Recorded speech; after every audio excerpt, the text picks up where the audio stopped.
Leo, this is for you. Sa natitirang araw ng September, guys. Leo, this is for you. Message ng pag-ibig mo. Sa natitirang araw ng September 2025, guys. Tingnan natin ang inyong mga sitwasyon sa pag-ibig sa mga Leo. Sa mga Leo na nandito sa reading, sitwasyon nyo sa pag-ibig, ano na nga ba ang sitwasyon nyo sa pag-ibig sa ngayon, sa inyong connection na person. Uy, gusto niya. Okay. Ang pag-ibig ng mga Leo, titignan natin guys, at ano ang masasabi sa inyo. Sa inyong kasalukuyan ito, okay? Na pag-ibig, tingnan natin. Sa mga Leo, leading kayo sa Aries maybe.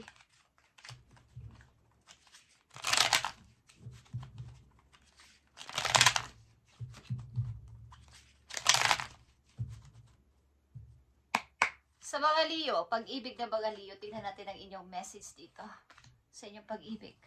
Sa natitirang araw ng September 2025.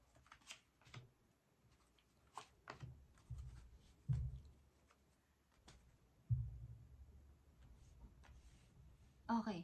Unang message sa mga Leo sa kanilang pag-ibig, andito ang engagement. Okay.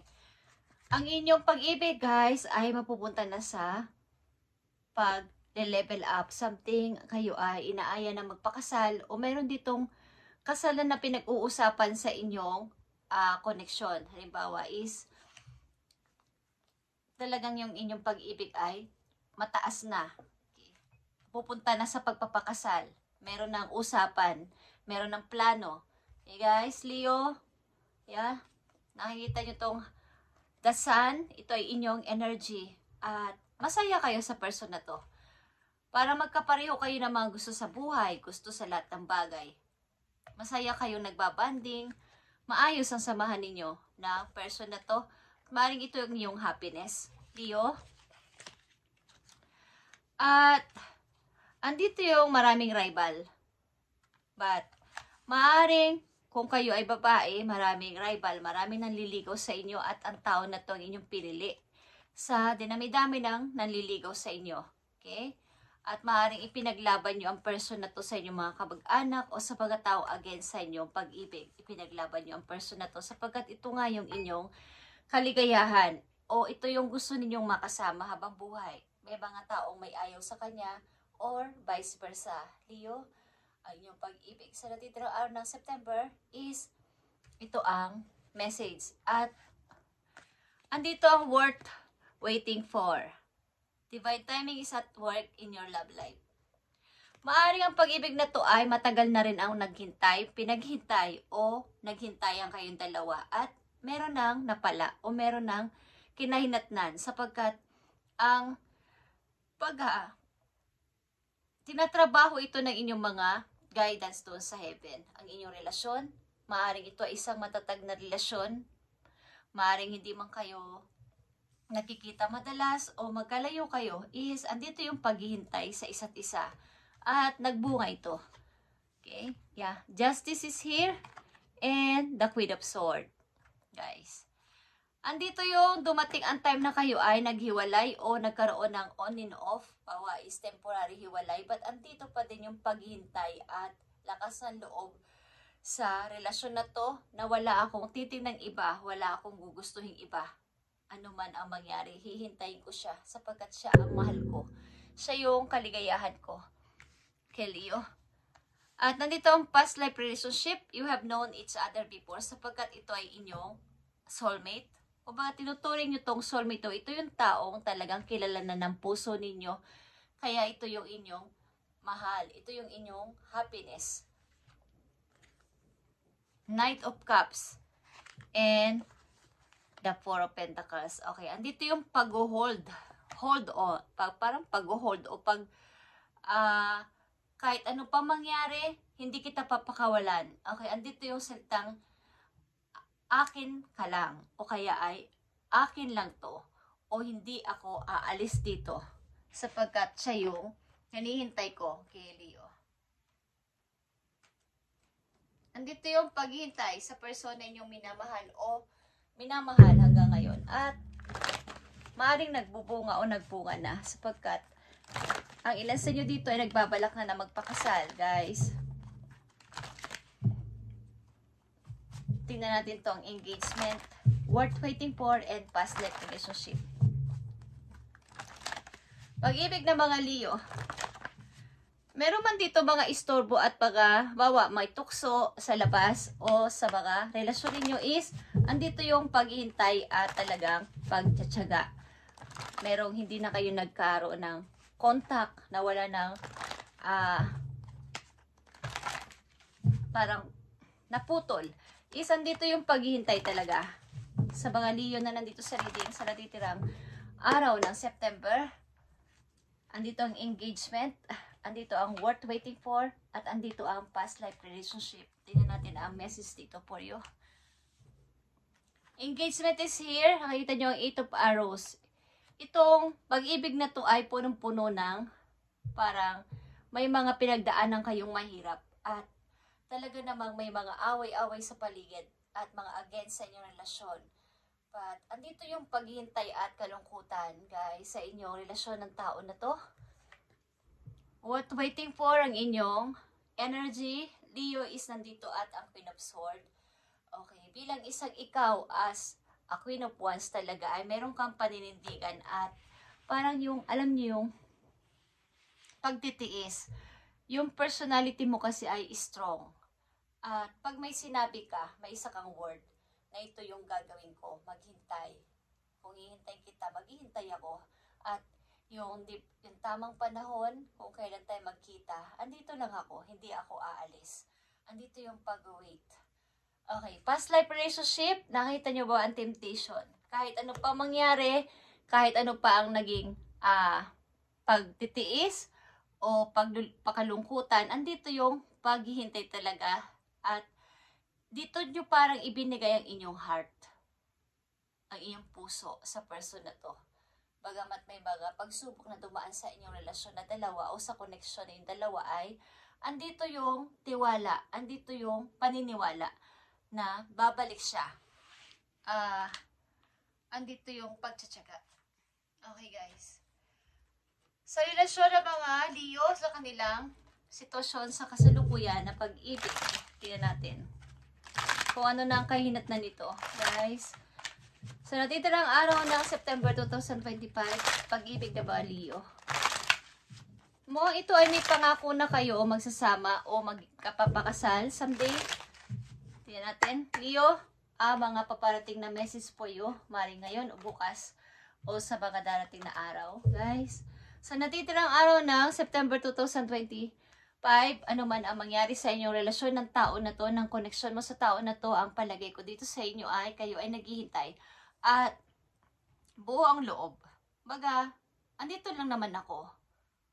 Kung gusto mo bumalik o gusto mo akong hanapin, andito lang ako. Hindi naman ako umaalis. Naghihintay pa din. Martir man to masasabi, okay, speaking of at naghihintay, is someone talaga is naghihintay. Someone is waiting. Maaring may hinintay kayo galing sa malayo. Ang tao na to ay nasa malayo. Maaring, ko alam kung ito ay seaman or something na sumasakay sa barko o galing siya sa malayong lugar at sasakay sa barko. Okay, guys. May paghihintay talaga dito ang isang tao, Leo. At habang kayo ay naghihintay, meron kayo mga inaalam sa inyo sarili, pinapag-grow nyo ang inyo sarili sa iba't ibang gawain sa buhay. Pag hindi nyo pa natutuklasan, gusto nyo malaman yung pag-improve sa inyo sarili. Something na mayroon kayong binubuong plano na magnegosyo, guys, habang kayo ay single o kayo ay naghihintay. Okay, guys, 6 of Swords is here. 7 of Swords and 6 of Swords is here. Mayroong peace of mind. Kumbaga, may mga plano sa hinaharap na kapag dumating siya, kapag andyan na siya at andito na yung natupad na yung promise namin sa isa't isa, gusto kong manirahan sa lugar na tahimik, sa lugar na malayo sa lahat, sa lugar na wala akong kakilala. At magpapasimula kami ng bagong buhay o bagong pasimula na kami lang. Dahil maraming mga taong istorbo sa labas, sa inyong dati ninyong tirahan, dati ninyong lugar, maraming nakakakilala sa inyo at may mga complex, may mga masasabi. Okay, gusto nyo yung tahimik lang at wala nangingialam sa inyong relasyon. Tingnan natin ang payo sa inyo, Leo, sa inyong pag-ibig na to o sa inyong sitwasyon sa kasalukuyan.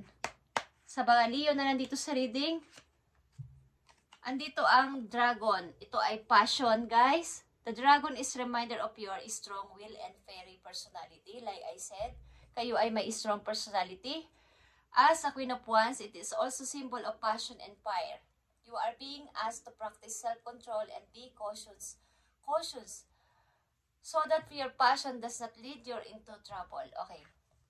Kaya nga ang gusto niya ay peace, ang kapaligiran, malayo sa iba na mga tao nangingialam sa iyong relasyon ng tao na to is gusto niyo yung lumayo. At pinapa-remind din sa inyo dito na kayo ay fire sign. Okay, Leo? At ang ilan sa inyo ay madaling quick-tempered. Kumbaga, madaling magalit, madaling mainis, madaling mapikon. So, ang nire-remind sa inyo dito ay pag-aralan yung kontrol ng inyong temper at wag nyong silang pansinin. Huwag kayong magpatalo sa bugso na inyong damdamin kung may mga taong ayaw maniwala sa inyo, tutol sa relasyon ninyo, is pabayaan nyo sila na mag-ahatid ito sa inyo sa trouble, guys. Okay? Yan ang payo sa inyo. At nandito ang frog. This is a powerful time of change. Leo, connect with the world of emotion and feminine energies. Okay. Huwag mong, kumbaga, sa kasalukuyan ninyo is, patunayan ninyong kayo ay, maaaring sinasabi ng iba na ikaw ay napakalakas na person. Hindi ka nila matinag sa anumang bagay. But this time, gawin ninyong kulang inyong emotion bilang isang feminine energy.